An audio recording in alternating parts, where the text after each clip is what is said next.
This is how some of the poorest people in the world survive. Homeless Yemenis displaced by war who are forced to live off garbage. Or people living in this shanty town in the shadow of Hanoi's famous Long Bien Bridge.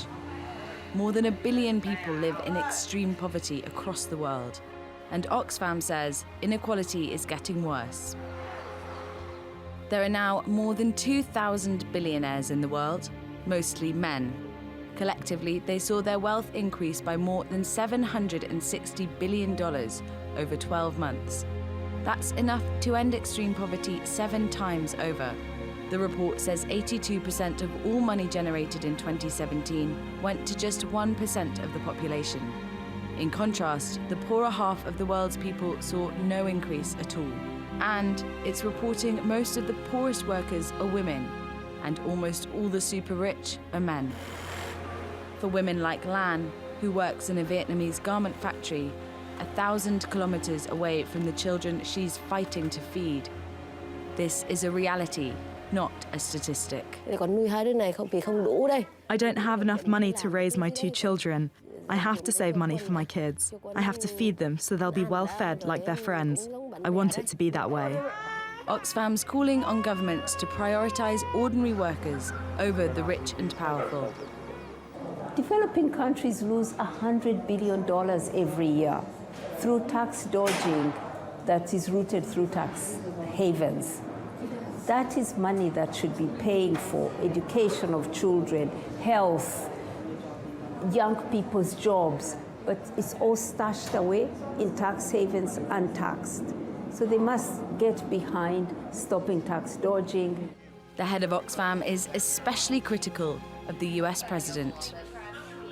President Trump came on a ticket of serving the ordinary person and rigging an economy that's not fair to ordinary people. And what is the first piece of legislation he comes out with? It is a legislation to give a tax cut to the super rich and big corporations. Business and world leaders are meeting in Davos in Switzerland for the World Economic Forum. Their theme this year is creating a shared future in a fractured world. But, as Oxfam's pointed out, there isn't a whole lot of sharing going on. Arabella Munro, TRT World. Earlier, I spoke to Nick Bryer. He's the head of Oxfam's Inequality campaign. He thinks many governments are to blame for an increasingly unfair economic system. Inequality keeps increasing because our politicians and business leaders keep making decisions that ensure that it will. They keep making decisions that act in the interests of the rich and of powerful businesses, and not in the interests of ordinary workers or of small independent business, for example. And that will continue to happen until we have a different kind of economy that prioritises something other than profit for those at the top. I think in every country we have to look at who's making the big decisions, but also who's influencing those decisions. So Donald Trump in America, for example, is just one very extreme case of a government of billionaires acting in the interests of billionaires. Recent tax cuts are just one example of that. And you see that in too many countries where big business and the super rich have a lot of influence over the political system. What you see in some other countries, Scandinavia, for instance, is that you're seeing governments who are choosing to act in the wider interest and to resist some of that pressure from those who benefit from an unfair economic system, and they're choosing to act in the interest of the majority.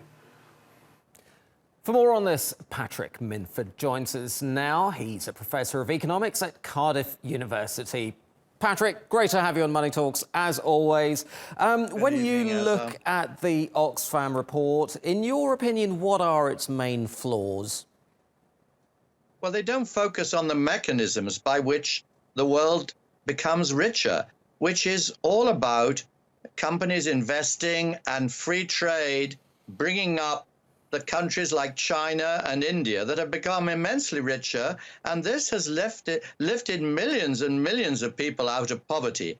A record improvement in poverty, actually, over the last decade or even 2 decades. There has been an amazing enrichment of the world's population due to free trade, China entering the WTO, and all the processes of capitalism that have created more exports from China and more wealth around the world. And that's what Oxfam don't focus on. I mean, if they simply stop a whole bunch of things happening, that will kill also the relief of poverty. Right.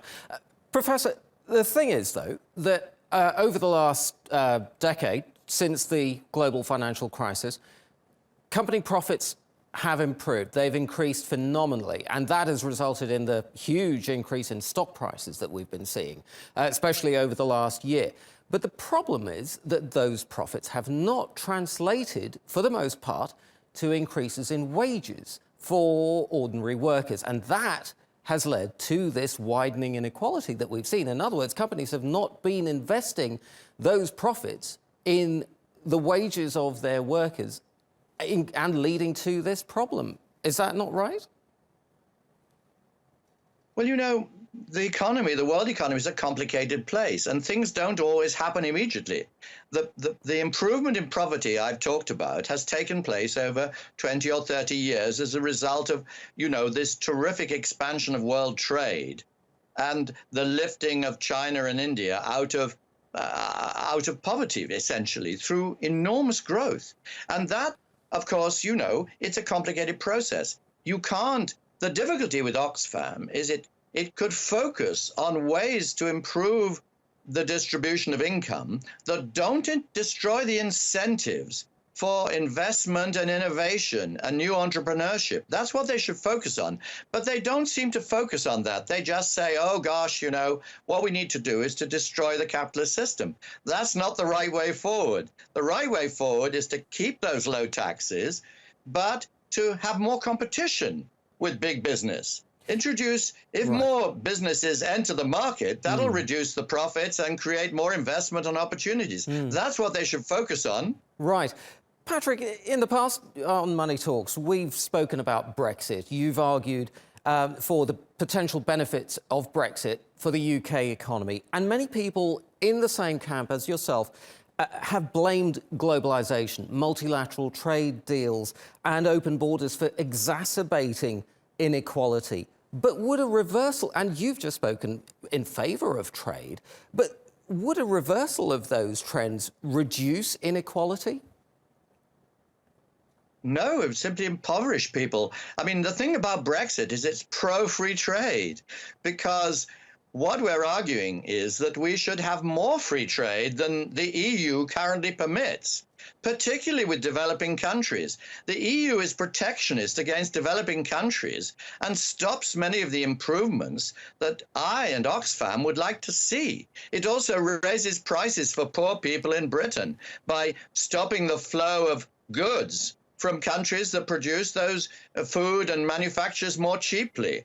So free trade is the friend of, you know, poor people around the world, as a matter of fact, particularly in Britain, and of course in China and India and all these other developing countries. And to stop globalization would be a terrible mistake, because it's globalization that has raised everybody's living standards around the world. OK, very quick question, Patrick. We are running out of time. But for a capitalist market economy, is there an optimal amount of inequality?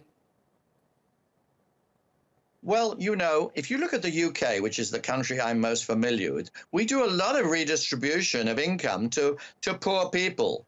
You know, poor people in low-wage jobs and that sort of thing. We have a lot of benefits for people at the bottom of the income scale. And that, I think, is the thing to focus on, not inequality, but how much you help the people who are least well off and distribute the fruits of prosperity, you know, to the least well off as well. And that's the way forward, I think, and what Oxfam should focus on. All right. Not the very rich who help us by investing, you know, and getting the world moving. All right. We are going to have to leave it there. Thank you very much indeed, Professor Patrick Minford from Cardiff University.